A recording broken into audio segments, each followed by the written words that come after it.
paksa po namin, kiraan lang po. Sa ikalawang unang Pedro, noong nagsalita si Pastor Willie, 2 Sundays, ay ito yung tayo pareho na verse. Sabi po, makibukas po kayo sa unang Pedro, chapter 2, verse 11. Ito po ang sinasabi, mga pinakamamahal na pinamamanhin ko sa inyo, bilang mga dayuhang nakipamayan sa daigdig na ito, taligtanan ninyo ang masamang ilig ng katawan na nag-iimagsi laban sa Espiritu. Tayo ay manalangin sa aming Amang Diyos na may akda ng aming buhay, ang Diyos na nakarami sa ako, ang Diyos na pinaglilingkuran namin sa iglesia nito. Salamat at purihin ka po sa gabi na ito, Panginoon. At minarasan mo po na kami po ay magkatipon upang tumulong sa iyo dahil ng mga kahilingan at mga papurit na salamat namin. At kami po ay magsasalo-salo ng iyong salita. Inihiling po namin ang kapangyarihan ng iyong banal na Espiritu ang siyang manguna na maging tagapagturo sa bawat isa. Pagbukas sa puso kayo sa namin, maunawaan namin lahat ng kapahayagan mo. At ito po ay amin pong masunod.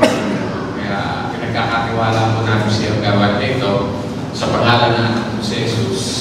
Amen.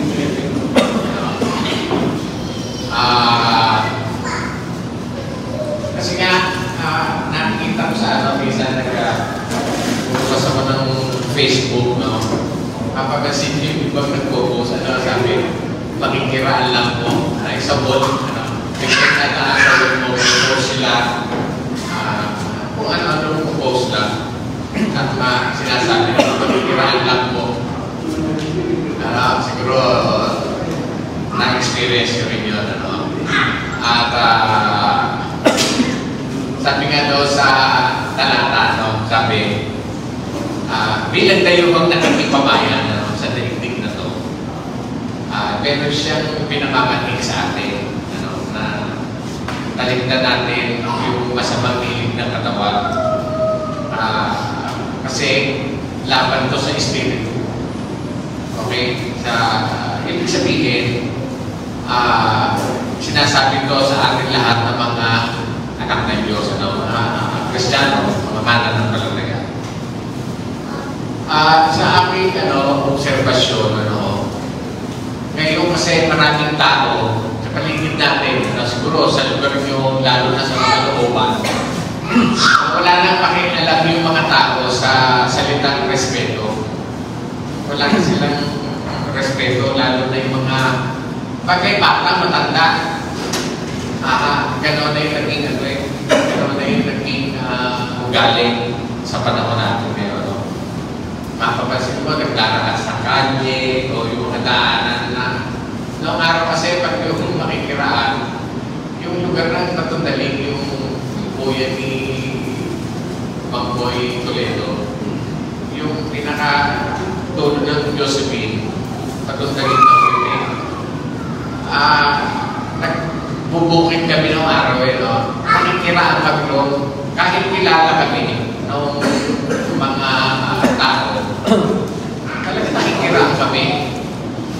Nagpapasintabi ka, nakikiraan po. Kahit pa-uwi, ganoon. May respeto ka sa mga tao na dadaanan mo. Ngayon wala pa kailan yung tao, nasa bahayan man, kahit araw, kahit gabi, kahit madaling araw, dumaan sila na walang pakialam. Meron ba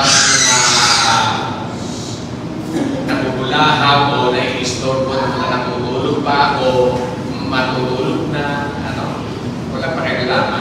Kaya nga, naalala ko nung araw, iba-iba yung lugar, itinuro yung pag-respeto, pagkala. Pagkabat ngayon, alam ko tinuturo ka rin, pero parang masyadong liberated na yung mga tao, lalo na yung pagkataan. Ang sarap ibalik. So, sabi rin sa talata, siguro pag-aralan natin, yung tayo bilang dayuhan dito sa daigdig na to, pag-aralan natin, kasi may mga bagay, siguro, alam natin, pero minsan hindi na lang natin napapansin. Sabi nga ni Apostol Pedro, yung kayo tayo bilang tayo nakikipamayan sa daigdig na ito. Sabi ito. Pag-aralan natin ang ating paglalakbay dito sa mundo na ito. Ano-ano ba ang mga bagay na dapat natin maunawaan bilang mga dayuhang nakikipamayan sa daigdig na ito? Kasi kagaya ng mga tao ngayon, parang wala na silang hindi na nila naiintindihan o wala na pakialam. Tayo bilang mga Kristiyano o bilang mga anak ng Diyos, meron tayong dapat marami ito, pero mga ilang bagay lang kung siyempre tatalakayin natin na dapat natin maunawaan. Medyo una sa mga pinaka-importante na dapat natin maunawaan. Unang punto, sabi nito, dapat alam mo, hindi ka taga rito sa daigdig na to. Kasi yung mga nakikidayuhan, nakikiraan, hindi naman taga doon, kahit iingay, pag sinaway mo, matapang pa naman sa taga roon. Kaya nagkakaroon ng away-away, kaguluhan, dahil sa gano'n. Tayo, bilang mga anak ng Diyos, dapat, alam mo, hindi ka taga rito sa daigdig na to, sa sanlibutan. Una, sabi niya, dapat alam mo, ang langit ang tunay mong bayan. Diba sinabi common na narinig natin itong talata na ito napapasa, pero minsan, hindi natin napapalalim yung kaugnayan natin dito. Sabi ni Apostol Pablo sa Philippians chapter 3, verse 20, sabi natin yan sa bilang tao, ang langit ang tunay nating bayan. Yun yung binigyan niya. Ibig sabihin, dapat alam mo, tagalangit ka. Bilang anak ng Diyos, alam mo paano ka makikiraan dito sa mundo na to. Kasi bakit? Hindi ito ang bayan ko, dayuhan lang ako dito.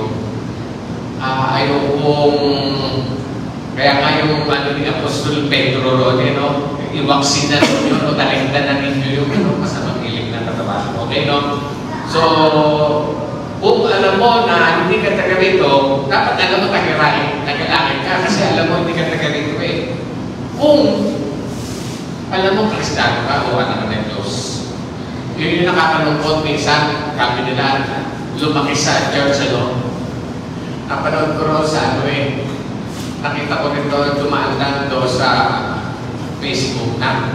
Pero nakapulot ako ng aral. Yung namatay yung kabataan babae, anak ng pastor.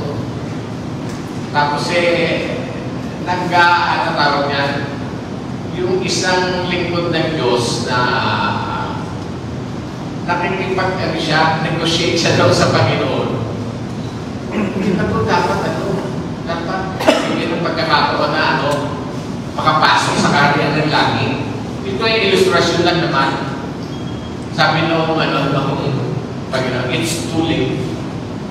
Pag pinaliwanag, sabi niya, bata pa to, sabi niya, baka pwede pa bigyan ng pagkakataon para makapagsisi. Naman sabi ng Panginoon, it's too late. Tapos sabi noong lingkod ng Diyos, pwede ko bang i-trade yung salvation ko? Ako na lang yung mapahamak, wag na siya. It's too late, sabi niya. Ang salvation, personal. Namuhay siya sa loob ng church mula pinanganak. Kaya nakakalungkot yung mga kabataan dapat naunawaan natin ito ngayon palagi, Kahit mga anak ko yan, hindi pwedeng i-trade yung kaligtasan nyo. Personal nyo to. Kayo yung habang may pagkakataon kayo, buhay pa tayo. Mamili ka, nagsama ako talaga. Dito ba ako sa mundo na to? O tagalangit ako talaga? Dapat alam mo yun. Ito yung tinuturo ng ating pinag-aaralan. Okay? So, kung tagalangit ka, sabi ni Apostol Pedro, may talikdan mo rin sa mag-ilig ng laman, nag-iiwan si Kian sa Espiritu. Laging binibigyan din ni Apostol Pablo sa mga taga-Galasya. Ang Espiritu yung gawin yung gawin yung patubay. Kasi yung laman, tatangayin niya yung kaluluwa mo eh. Kawawa naman. Kagaya ng ilustrasyon ng dinediman ng lingkod na Diyos pwede tuloy, sabi ganyan. So, wag natin hayaan mali. Piliin mo, tagalangit ako, manindigan ka, tagalangit ka, hanggang maaga, hanggang may panahon, hanggang may pagkakataon. Amen? Okay, isa pa lang yan.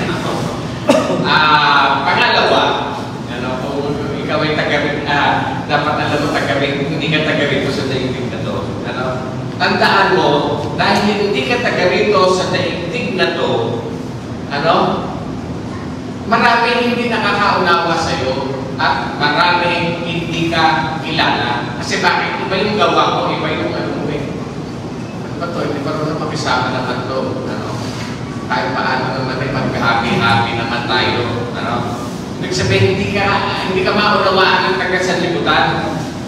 Ganoon tayo minahal ng Diyos, kaya lang minsan binabayo na natin. Di ba sabi ni Apostol 1 sa 1 John chapter 3, verse 1? Isipin mo kung gaano kalaki ang pag-ibig sa atin ng Ama. Tinawag niya tayo mga anak ng Diyos. Tinatawag niya tayo mga anak ng Diyos.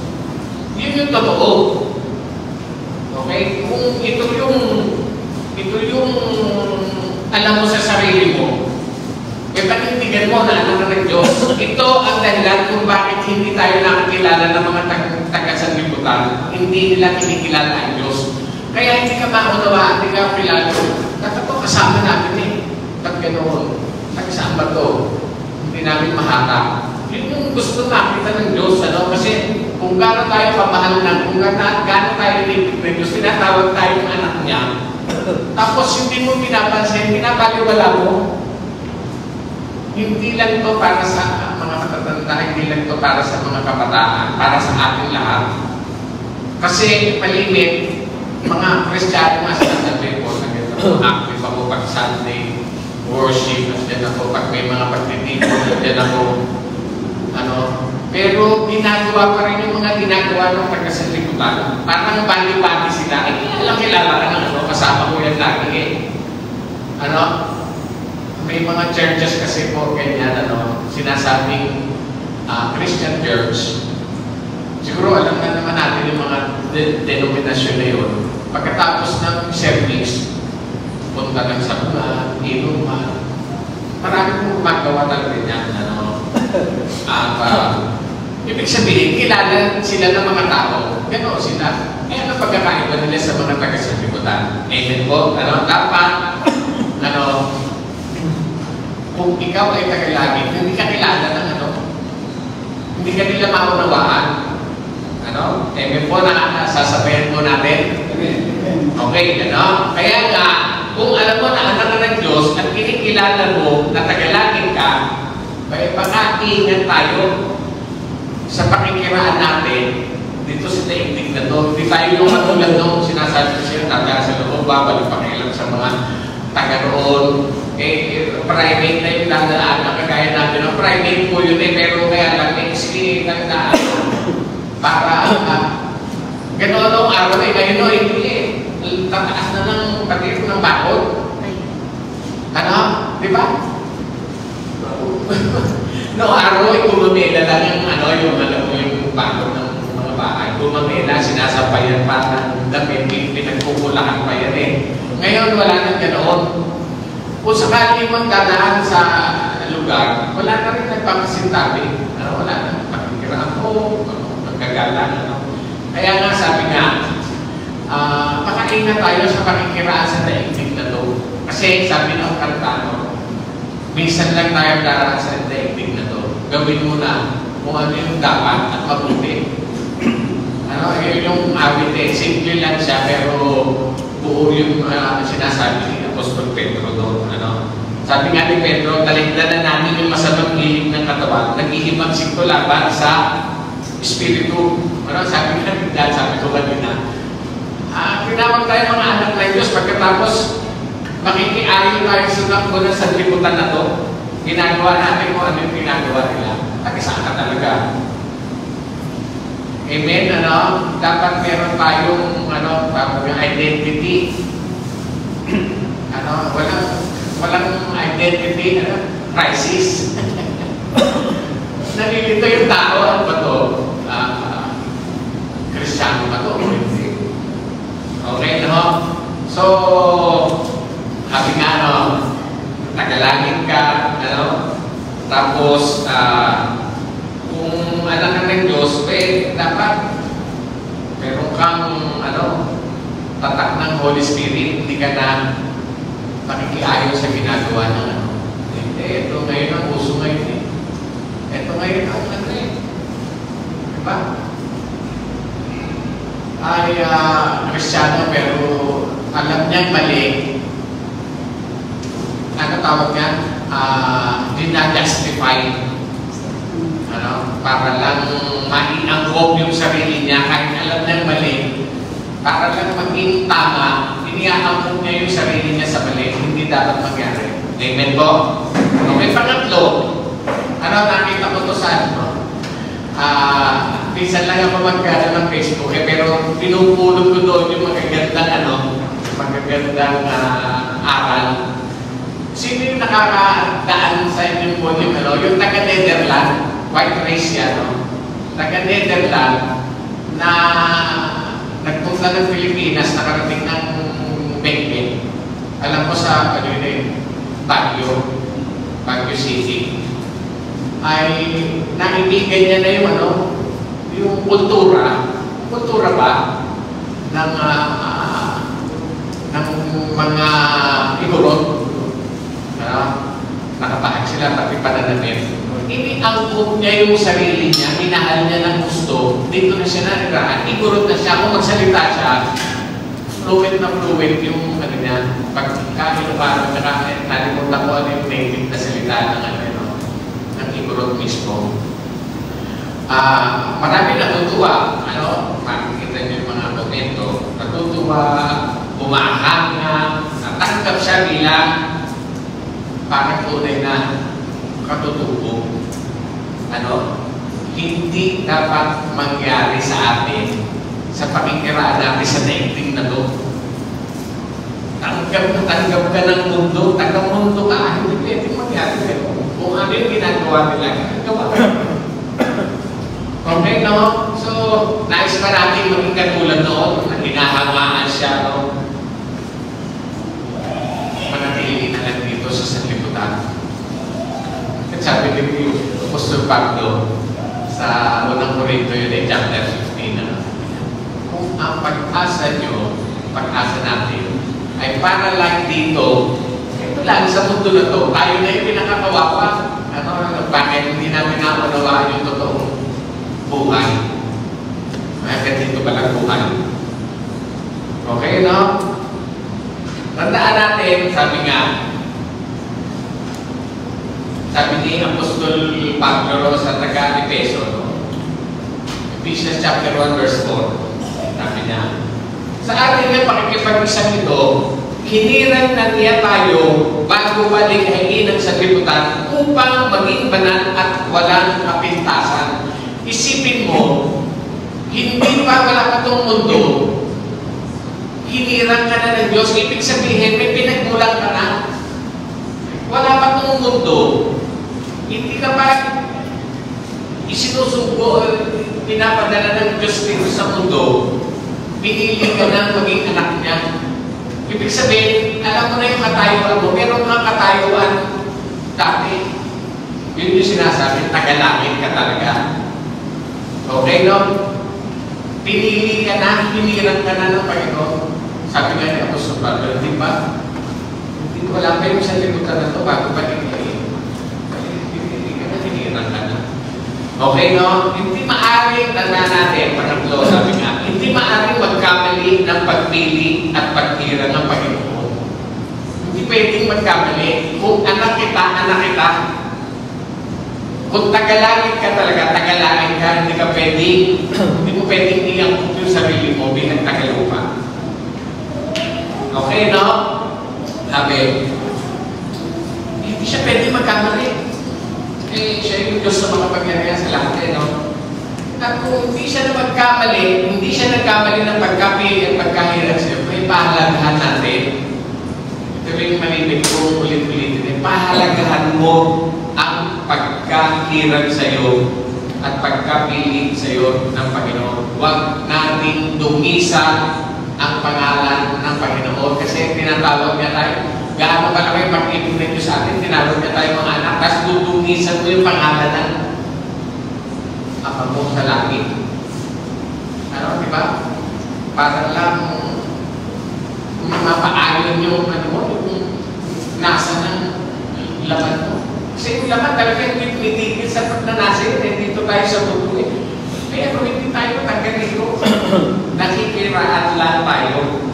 Amen, ano? Kaya nga turo nung ano ko eh, sa ating picture na verse ng anniversary.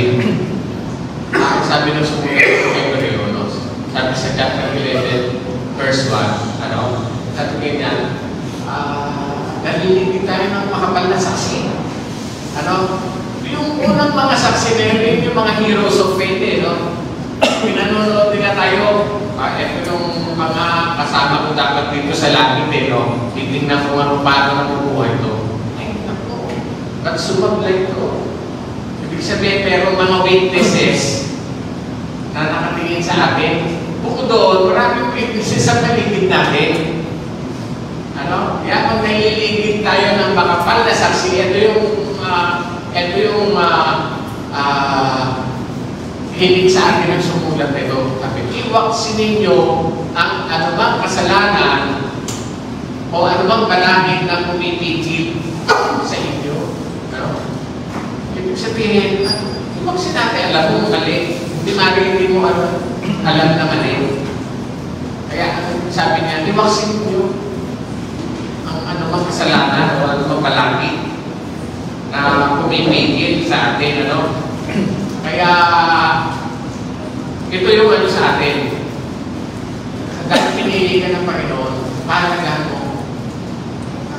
Sikapin mo iwaksin. Ano? Pagkaman mahirap, dahil nasa lamang ka, hindi pwede maging hikit yun o dahilan para sa prepare. Tao na lang yun. Sigurado kakamali, mahulog ako sa hindi pwede natin gawin na yun. Reason dahil kasi mo, kapag ako ay tao lamang, sabi ko yung iniisip ko yung kanta ni Rico, ang tao yung magpapaya tayo. Ano? Sabi niya, hindi ko na maalala yung po, ay sarap na mabuhay sa dalig. Pero, nang madama ang ligaya. Tuloy lang yun. Yung naalala may kapal.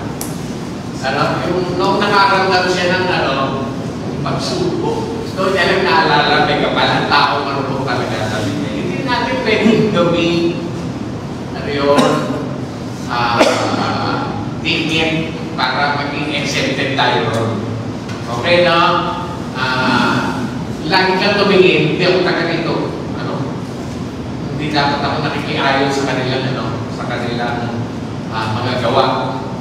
Amen po. At pahalagaan natin yung sabi, inibig tayo ng Diyos, pinili tayo ng Diyos, tinawag tayo mga anak ng Diyos. Tapos parang parang kwentuhan lang. Parang sa bibig lang. Dapat, alam mo na, ganon. Sabi ko nga, malinig yung marinig, nasa last days na tayo. Kaya dito lang gano'n, nasa last days, kailan ba talaga yun, ano na yan? Sabi nga, pinagtatanong ng Peno, second coming. At second coming, pag ilang beses na pumunta pa gano'n dito. Ano? Kaya second coming yan, o third coming na tinatawag. Ang sabi kasi sa Bible, muling pagbabalik. Hindi natin pinag-uusapan yun, second man siya, third, o basta third, muling pagbabalik ng Panginoon dito. Walang nakakaalam. Pero, malinaw na inihahayag ng mga kaganapan sa propesiya ng Biblia, nagaganap.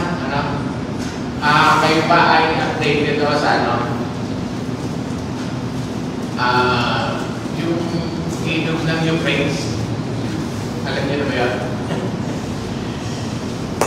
Ilog ng Euphrates. Sa Revelation chapter 16, di ba? Ano sabi rin sa verse 12? Matutuyo yung yung ika-alim na mangkok ng puot ng Diyos. Ika-alim na mangkok ng puot ng Diyos, ibinuhusdo sa ilog ng Euphrates na yun. Natuyo na yung para yung mga hari makadaan doon, sabi ko dyan. Alamin nyo ngayon, eksakto, tuyo-tuyo. Pero pag tinignan nyo yung history, kamakailan lang, talagang umaapaw yung ilog, ngayon po tuyo-tuyo na. Ibig sabihin, yun ay ilan lamang sa mga halimbawa, nagaganap yung inihula sa Bible. Tapos nagbabaliwala pa tayo, nagiging pa tayo, tawag niya, kampante pa tayo sa buhay natin. Saan natin, saan nakatuon yung pansin natin, yung attention natin, saan gusto ba natin, sarap kayo maglakbay, di ba? Sarap namang maglakbay kahit sa iba't ibang lugar. Ako gusto ko rin yun eh. Kaya lang, hindi yun ang priority ko. Kaya nga dito, papasok tayo sa ikalawang punto. Sana natapos ko, Sabi dito, pangalawang punto. Bilang dayuhang naglalakbay, kailangan mo ng tour guide. Ikaw ba naman, hindi ka tagaro sa lugar na yun, pupuntahan mo, hindi mo kabisado, walang tour guide. Hahaba ang paglalakbay mo, hindi mo mapupuntahan yung gusto mo, at baka hindi mo na marating yung pupuntahan mo. Sabi, kailangan mo ng tour guide. Kaya nga, yung chapter 14, verse 26, sabi mo? John 14, verse 26. Tayo natin,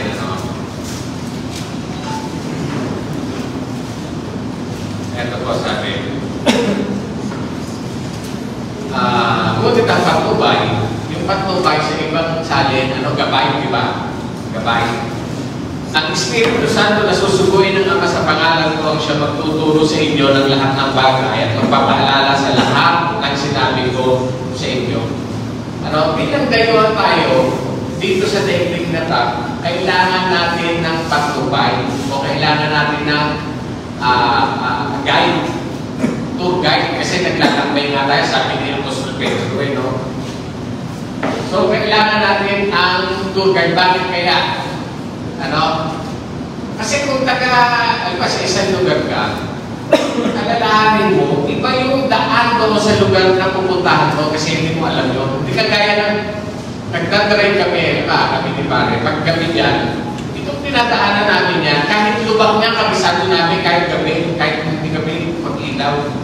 Pag pinag-drive nyo kami sa ibang lugar na hindi namin kabisado, may gapang kami, hindi namin alam yung yung dasaanan, baka manubang kami, baka mabangga kami. So, iba ang daan dito sa sanlibutan. Hindi kagaya ng sa langit. Kasi taga-langit tayo di ba? Iba ang daan dito sa sanlibutan. Sabi nga doon, familiar na verse doon, Matthew chapter 7, verse 30 hanggang 14 din Sabi, pumasok kayo sa makipot na pintuan, sapagkat marunong ang pintuan at malaman ang daan patungo sa kapahamakan. At ito yung dinaraanan ng marami. Sabi ro sa verse 13, pagdating sa 14, sabi nga, patungo sa kapahamakan, dinaraanan ng marami, sabi ro, pagdating sa 14, ngunit ang kipot ang daan, ang pinto pintuan at makitid ang daang patungo sa buhay. At kapag nila ang nakasusumpong iyon. Kapag ka andito ka sa sanlibutan na to, hindi mo kabisado yung daan, wala kang tour guide, eh pupuntahan mo yung madaling daanan. Yung malapad na daan. Mapapariwara ka na, ano? Mapapalayo ka na, magkakamali ka na, magkakasala ka na. Amen po? Kaya importante, dito sa paglalakbay na natin, ano, may tour guide tayo. Kilala namin, ano, ating tour guide. Ano? Ang Panginoon sa Kristo, isinugo niya yung isinugo ng Ama, yung Espiritu sa pangalan ng Panginoon sa Kristo na makakasama natin. Ano? Makakasama natin yung magpakailanman. Siya yung tour guide natin. Okay? Bakit kailangan natin ng tour guide? Tandaan natin, mahirap bilang dayuhan. Mahirap ang paglalakbay sa daigdig. Ano? Kaya kailangan natin ng tour guide. Baka mali pasukin natin. Ano? Baka mali pasukin mong pinto o daanan. Maaari tayong makompromiso. Mahuhulog tayo sa pagkakamali, pagkakasala. Ano? At mahirap ang kalakaran dito sa lipunan. Ano? Kahit mga Kristiyano naman, yung example na, minsan napapakompromiso tayo dito, yung lagay, yung suhol, ano? Ayaw mo pumila, madali na, maglalagay na na po. Ano? May padrino ko, kaya yung kalakaran ng mundo pero hindi ito tinuturo ng ano. Doon tayo madaling mahulog. Doon tayo madaling masilat. Ano? Kaya kailangan mo ng guide. Huwag yan. Lumabang ka na parehas. Ano? Para walang masabi ang taga sa liputan sa iyo. Amen po. Mahirap. Kaya kailangan mo ng tour guide. Minsan naman, kailangan mo ng tour guide kasi masarap. Ano? Bilang dayuhan ng lalakbay sa daigdig, kailangan mo ng tour guide kasi baka mapasarap ka at maging abala ka ukol sa mga bagay dito sa mundo. Kailangan mo na, hindi lang dahil mahirap, kaya kailangan mo ng tour guide. Kaya kailangan mo na ng tour guide dahil masarap din dito sa mundo. At nakakabito naman, mahirap tapos masarap. Ano, hindi. Okay lang, di ba? Familiar tayo sa parable of the sower, sa Matthew chapter 10, verse 22. Sabi sa Matthew 10, verse 22, ito po sinasabi. Kinalalarawan naman ng naasik sa dawagan ang nakikinig ng salita, ngunit naging abala sa mga bagay ukol sa mundong ito. Okay? At naging maibigin sa mga kayamanan, ano pa ang salita'y nawalan ng puwag sa kanilang puso, kaya hindi nakapamuna. Kailangan mo ng tour guide. Baka mawili ka, sarap ng ano. Sabi nila, yung casino, pag first time ka dyan, ay mawili ka, bakit? Patatamahin ka raw dyan At sabi naman akong isa, yung nagtatrabaho sa casino, sabi, sakto lang kayo sa slot machine na tawag. Huwag kayong maglalaro daw sa may mga baraha-baraha. Bibiliin ka lang yan, tapos hindi ka na makakaalis dyan. Ano ka dyan? Matatarap ka na dyan. Ano, kasi mahuhusay yung mga dealer, kaya nila kung ano yan. Yun, talagang dahil pinatama ka, gusto mo dumami yung mapibili ka na. Ganyan sa mundo na to. Sabi mo, ang sarap naman ang ano to. Sabi niya, nagiging abala tayo sa mga bagay ukol sa mundo na to. Ano ba yung pinagkakaabalahan natin? Maliit. Magtataka ka dyan sa cellphone, no? Maliit na gadget. Para bang ang hirap iwanan. Pag aalis ka na iwanan mo, para bang ang napakalaking bagay na iwanan mo.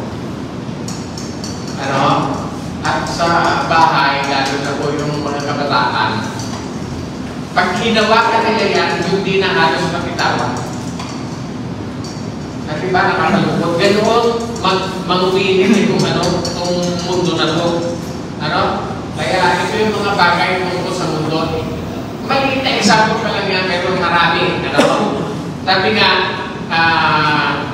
naging maibigin sa mga kayamanan, wala na nang buwag yung salita.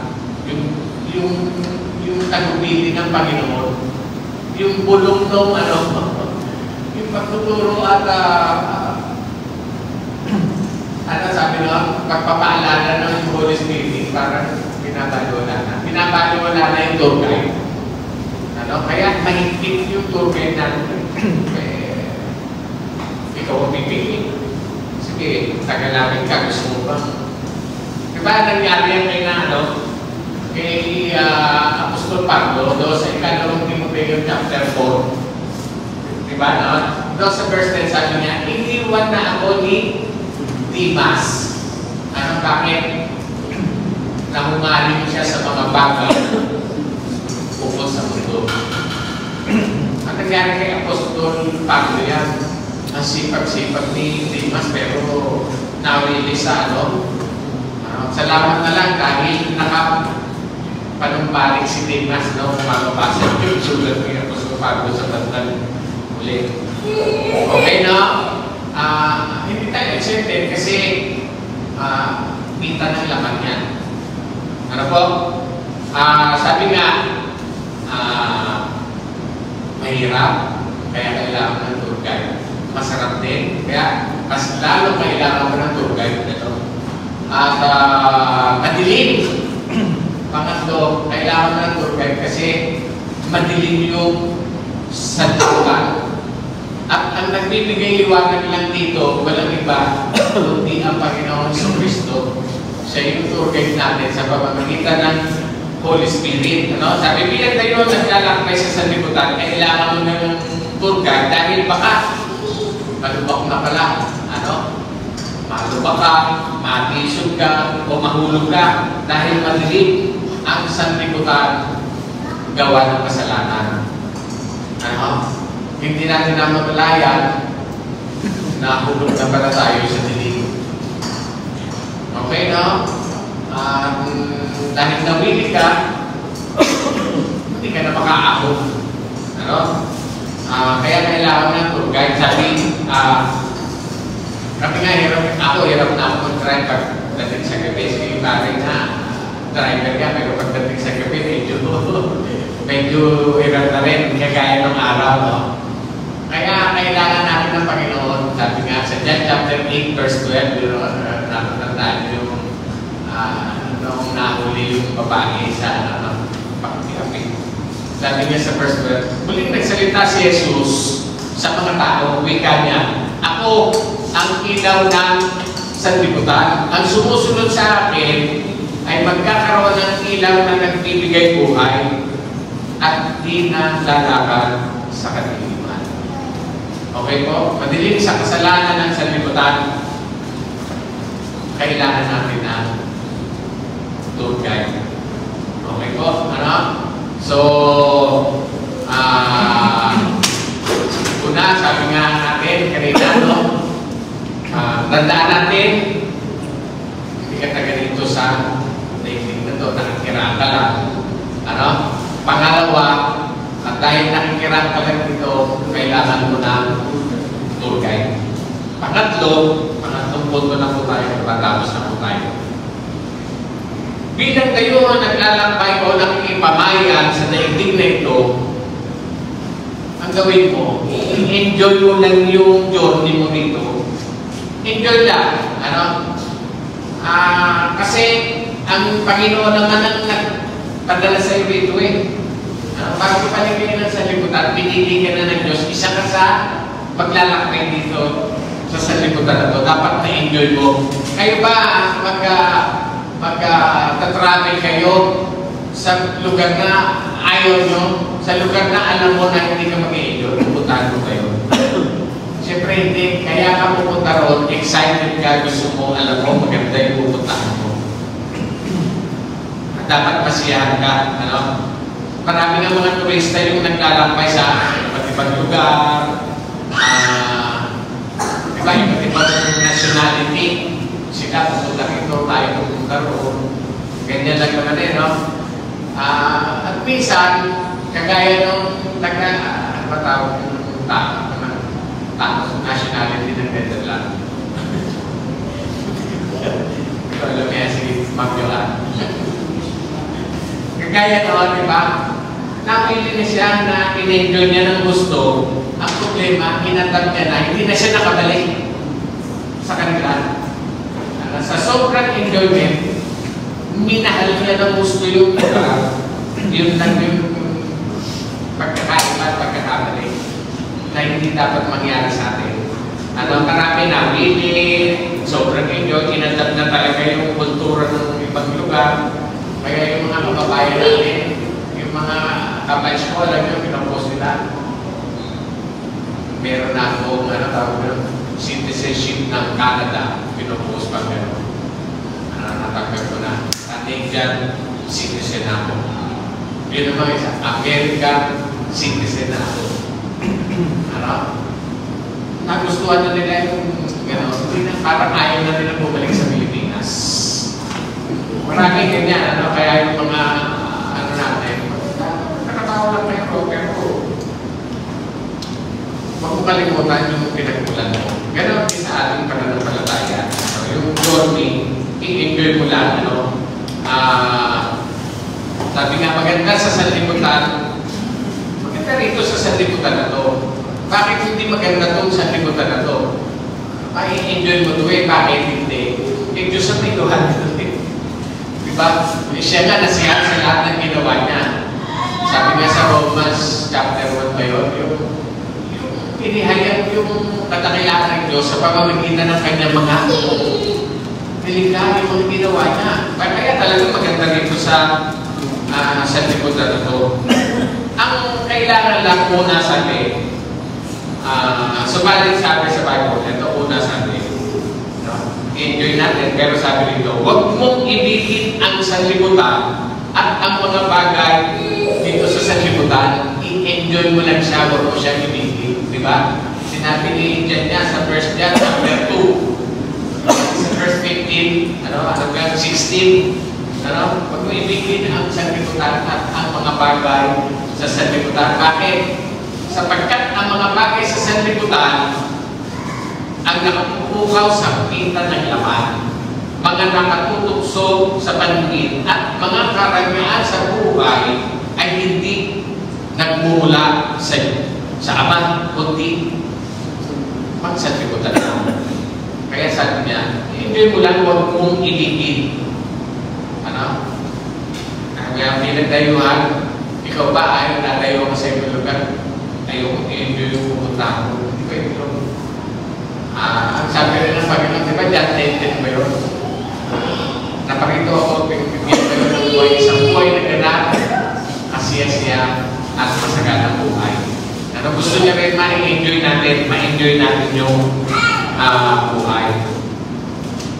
Sabi nga doon sa itutuloy natin yung 1 John chapter 2, sabi sa verse 17, napaparang ang sanlibutan at lahat ng kinahumalingan nito natin, lahat ng bagay na kinahumalingan natin dito sa mundo na ito, anumang ganda, anumang sarap yan, mapaparang yan.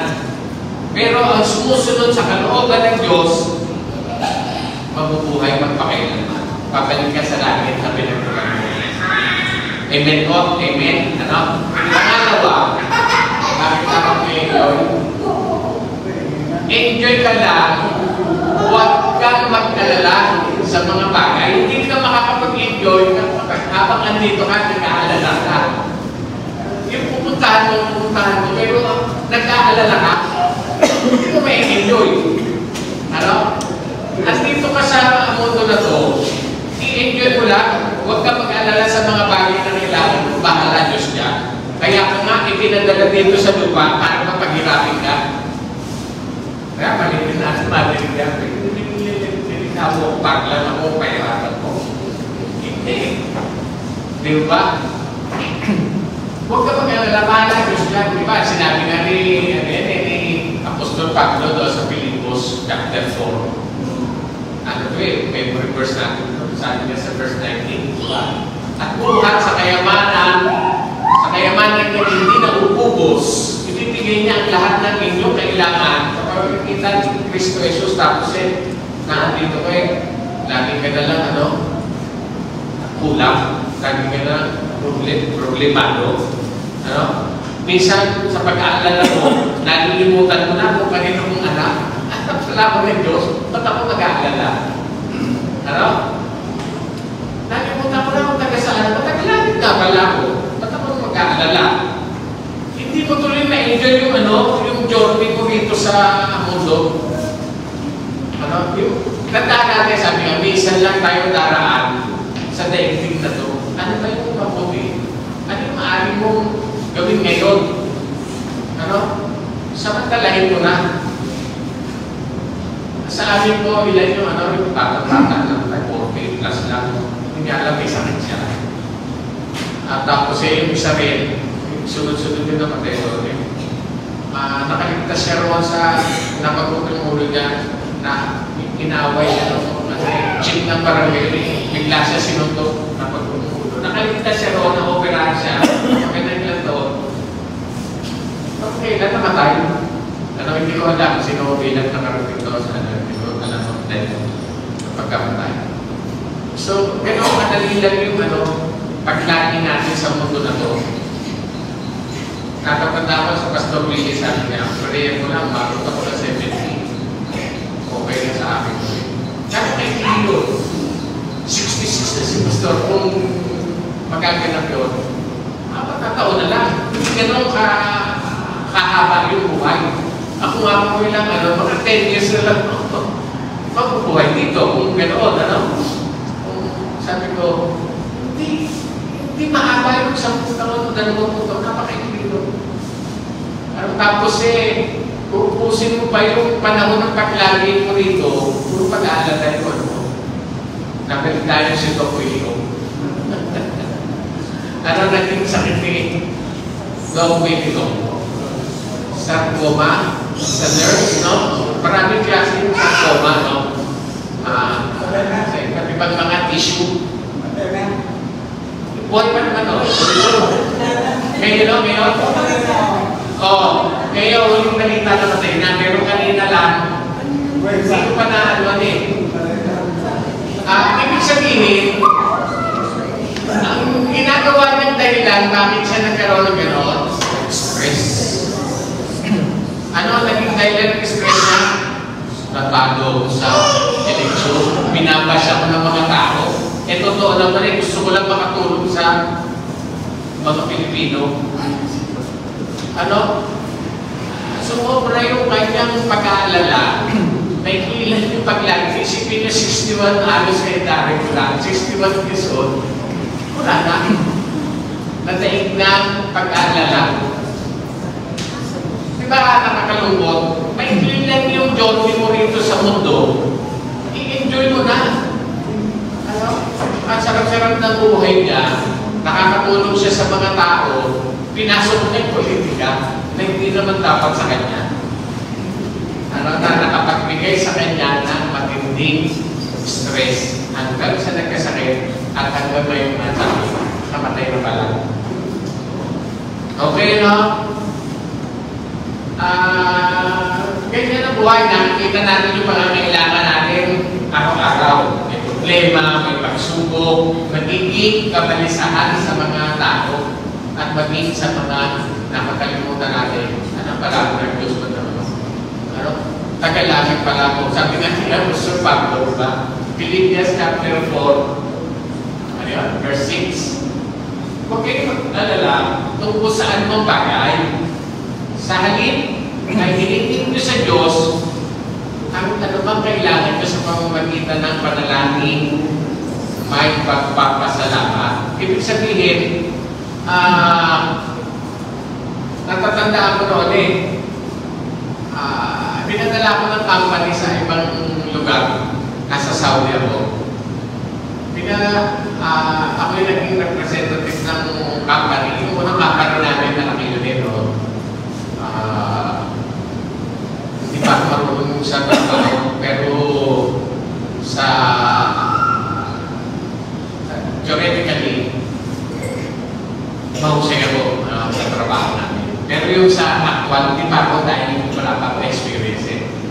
dahil mausaya ko sa theory, ako yung napili na maging representative ng ibang lugar. Alam nyo, yung pinadala ko ng company, kompleto yung yung pangangailangan ko, ang allowance. Hindi pa uso ng cellphone, wala pa akong cellphone. Yung mga, wala pa akong nakikita ng laptop noong panahon na yun. Yung mga computer, no? Ang computer pa noon, lalaki ng tawag, no? Hindi pa yata, CPU na ba yun? Parang lalaki. Meron pa roon, ibig sabihin, kumpleto ko sa pag ipinadala ka ng amo mo, ng kumpanya, hindi ka pwedeng magkulang. Kung kulangin ako doon, mahirapan ako. Hindi pa uso doon yung tawag na. Ngayon, di kasi, ewan ko sa ibang bansa kung pero gano'n na yung money transfer, gano'n kabilis na ngayon. Isang lang may cash ka na sa gadget mo. Gano'n ngayon, kabilis na hindi itong panahon natin, gano'n, kapag ka nagkulang ka, huwag ka mag-alala, sabi ng Panginoon, sabi ni Pablo, mabalisan ko sa anong bagay. Hingin niyo sa Diyos ang lahat ng inyong kailangan sa pamamagitan ng panalangin, may pasasalamat. Sinend tayo ng mga pinakamalaking kumpanya sa buong universe. Sinend tayo dito sa daigdig. Lahat ng kailangan natin, isusuplay niya. Isusuplay niya. Parang nasushort na yung ATM ba yun? ATM, Gcash, ibang mga tawag yun. Hindi ko alam yung mga tawag, no? Isang lang, isang tawag mo lang, isesend na sa iyo yung hindi mo sa Diyos ang lahat ng kailangan mo. Mag-pray ka lang. Kung pagkasaan ngayon sa gadget, isang pindot lang yan. Mag-pray ka lang, papadala na sa iyo. Kung alam mo at talagang survey, tiyak mo, pagkasama mo talaga. Tagalangit ako. Kanina ba akong anak? Anak ako ng Diyos. Kaya tagalangit ako. Hindi ako dapat mag-alala. Dapat i-enjoy ko yung paglalakbay ko dito sa mundo. Huwag mo na problemahin yung ang bilis tumanda na tao, di ba? Dahil sa problema. Nakita ko yung picture ni Willie Umi, naubos yung buke, no? Dahil sa ano tawag, no? Skin. Gano'ng mabilis. Gano'ng mabilis siya tumanda. Ilang panahon lang. Okay, no? So, sabi nga, ay isang tawag lang, andyan na yung mga card, yung Visa card mo, unlimited ka tayo dito. Pero gano'n ito. Ano ba yung Visa card? Ay, yung mga credit card na gano'n, alam ko yung Visa, meron mga yan. Kasi yung Visa mo, sige kahit magkano, ang problema ng pagbabayaran na. Visa card, ano ba yung Visa mo? Mastercard. Yan po yung malalaki yung mga credit line lagi. Isang tawag mo lang sa Panginoon, dahil yan ay bakit anak ka ng pinakamakapagyan sa lahat. Dapat ganoon po ini-enjoy yung buhay. Hindi yung pinalulubog mo mukha mo sa problema. Hanggang ngayon wala. Bakit tanongin mo sarili mo bakit? Ito, dadating tayo yan. Para ma-enjoy mo ang pagdaan mo at pagtigil mo sa daigdig, gawin mo kung ano ang layunin ng paglalakbay mo. Ayan na. Ano ba yung layunin ng Diyos? Bakit ka isinubo dito sa mundo? Huwag mong aksayahin yung panahon. Sabi nga, para ma-enjoy yung pagdaan mo at pagtigil mo dito sa daigdig na to. Gawin mo kung ano ang layunin ng Diyos sa paglalakbay mo. Huwag kang mag-aksaya ng panahon. Baka naman medyo may nakita ka lang Teka, parang hindi naman yun ang purpose mo. Bakit ka nagpunta sa lugar na yun? Na-aksaya yung panahon mo, hindi mo talaga napuntahan o nagawa kung ano yung dapat mong kantaan at kung ano yung dapat mong gawin. Mag-focus ka, ano ba yung layunin at plano ng Diyos? Bakit ka andito sa mundo na ito? Para lang ba i-enjoy mo yung kita ng laman? Hindi para sa atin yun. Amen po? Okay? Itinalaga ka bilang anak ng Diyos, tandaan mo yan.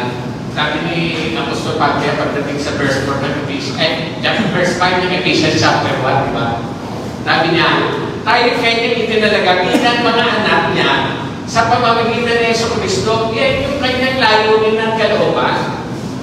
Huwag mo nang gawin yung ibang gawain ng hindi pagiging anak ng Diyos para sa pagiging anak ng Diablo na yung ibang gawain.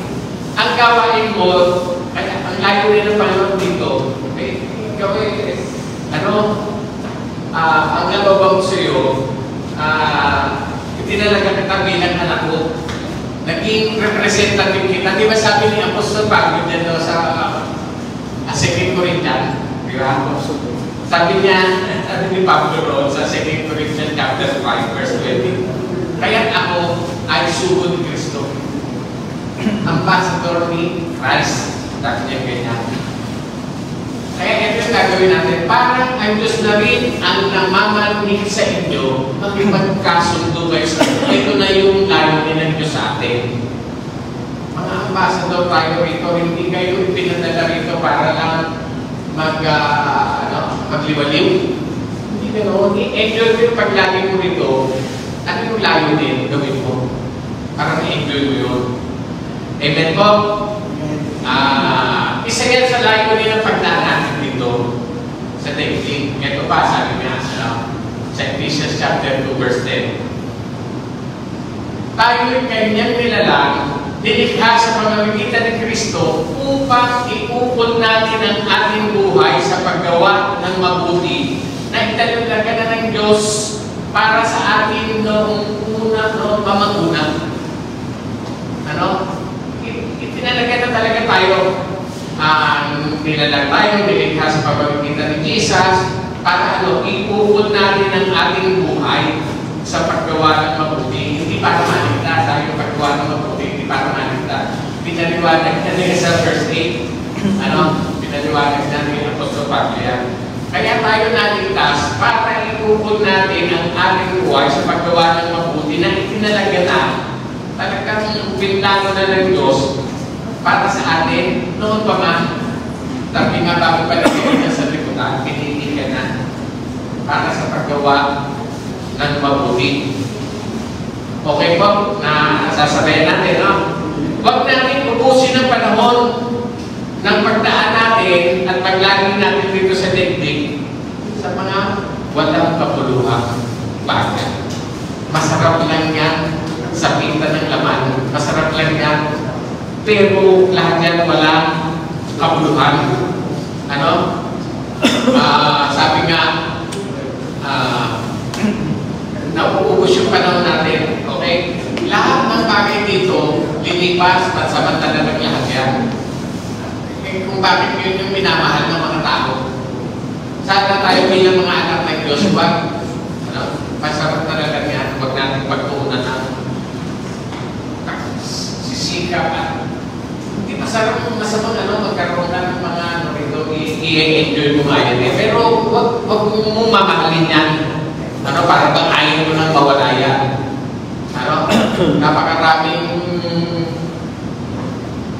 mayayaman, sabi niya, parang nagsumikap mo para sa mga anak mo. Sigurado ko ba yung anak mo, yung successor mo, magiging mabuting katiwala ng mga pinaghirapan mo. Sabi nga, ang mapapapunta lang niya sa manugang mo abi. Hindi mo alam, wala kang katiyakan. Hindi yan ang natin. Okay, So, pasamantala lang lahat yan, iiwanan lang natin lahat yan. Napatunayan natin yan, yung mga mayayabang kakilala natin na halos ayaw ipakawalan yung kayamanan. Tinapon lang. Napapunta lang sa doktor, napapunta lang sa ospital. Wala. Okay? Sabi nga, eto pa, sabi ni Apostol Pablo sa mga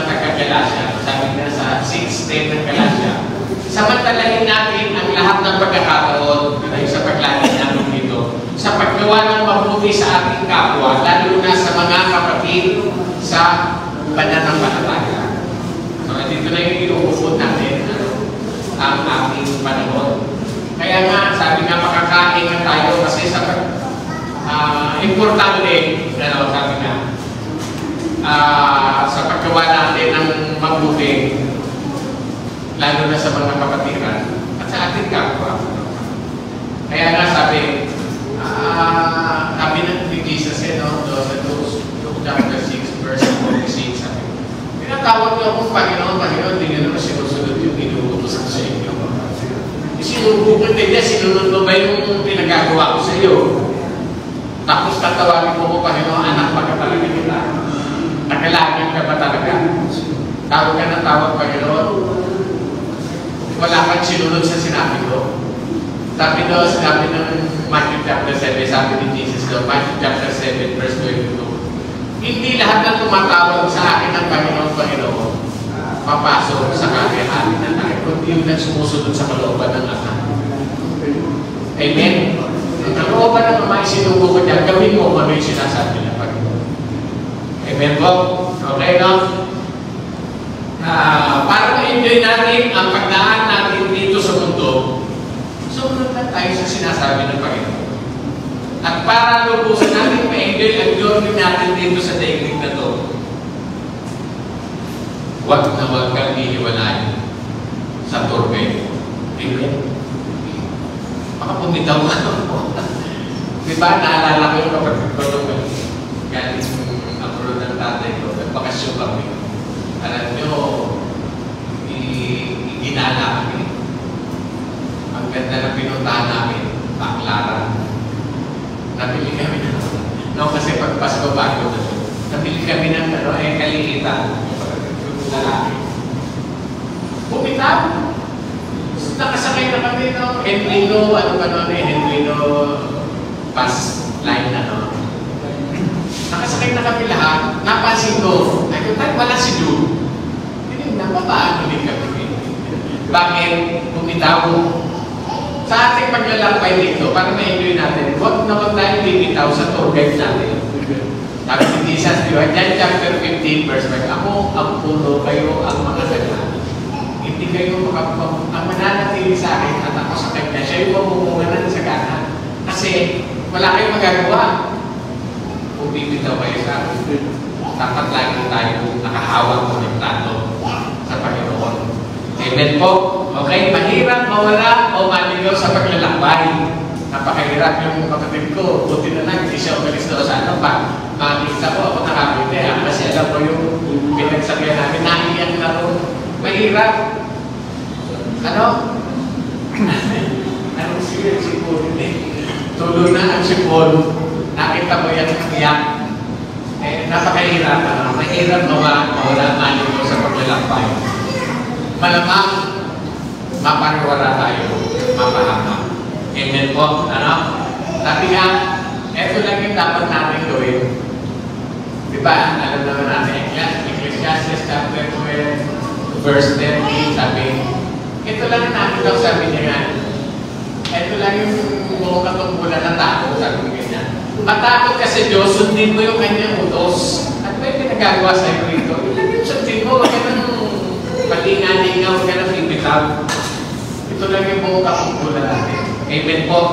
Sabi nga kaibigan, mag-isip-isip ka. Minsan ka lang dadaan sa daigdig na to. Maging sulit na ba yung paglalakbay natin? Susunod ka ba sa Diyos? Kung hindi ngayon, kaya na ba? Amen?